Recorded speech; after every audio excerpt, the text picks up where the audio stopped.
Terhitung mulai September, Pemkab Lebong akan kembali memungut pajak retribusi yang sebelumnya dihapus sejak April lalu mengingat karena pandemi Covid.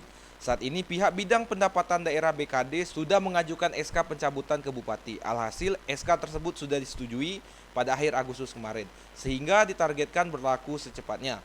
Adapun item pajak dan retribusi yang akan dibebaskan sebelumnya yakni usaha mikro kecil menengah atau UMKM, restoran atau rumah makan, retribusi parkir, serta objek lainnya.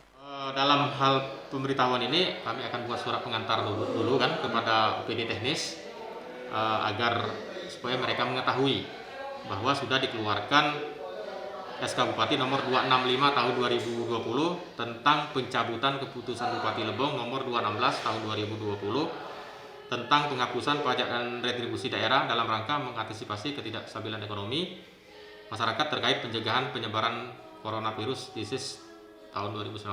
Diketahui bahwa sebelumnya setelah dihapusnya pajak dan retribusi, sehingga Pemkab Lebong tidak akan menarik pajak dan retribusi ke masing-masing OPD yang mengelola PAD tersebut.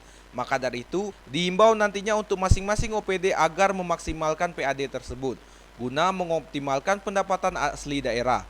Karena PAD merupakan salah satu unsur mendukung program pembangunan di Kabupaten Lebong. Dari Tubei, Dimas Rega, Lebong TV melaporkan.